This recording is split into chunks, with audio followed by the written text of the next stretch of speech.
روز کا صرف ایک جگنو ہی کافی ہے۔ بعض دفعہ 3 جگنو کھانے سے یعنی 3 دن کے بعد پتھری جو ہے وہ گل جاتی ہے، ڈیزالو ہو جاتی ہے، چھوٹے پیشاب کے راستے آؤٹ ہو جاتی ہے۔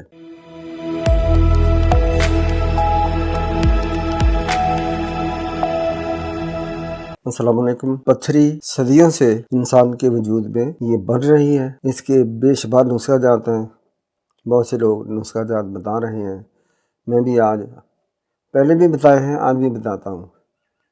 چھوٹا سا نسخہ ہے، انتہائی آسان ہے اور خرچہ ہے ہی نہیں، مجرب ہے، بارہا کا استعمال شدہ ہے، بے شمار لوگ ٹھیک ہوئے۔ میں تو وہ نسخہ جات پیش کرتا ہوں جو سستے ہوں، آسان بنانے میں اور کھانے میں اور کم خرچ ہوں۔ بات یہ ہے کہ جگنو ہر کسی کو پتہ ہے، جگنو یہ عموماً جولائی، اگست، سپتمبر میں تھوڑے سے عرصے کے لیے ہوتا ہے، برساتی موسم میں، فصلوں میں، کھیتوں میں، ندی نالوں کناروں میں۔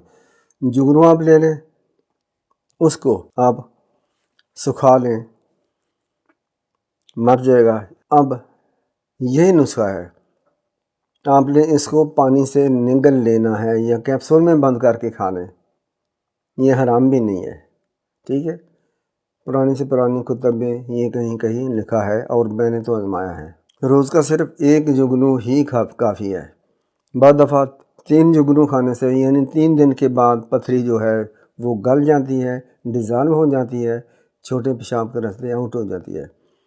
اگر نہیں تو 1 ہفتہ کر لیں، 10 دن کر لیں، لیکن اگر لمبا عرصہ کریں گے تو 1 دن چھوڑ دینا ہے، 1 دن ناغہ کرنا ہے، تو انشاءاللہ یہ پتھری آپ کی نکل جائے گی، پین بھی نہیں ہوگا اور آرام اور شفا ہوگی۔ کتنا اچھا نسخہ ہے، سادہ نسخہ ہے، بے زر یعنی کہ بغیر خرچے کے۔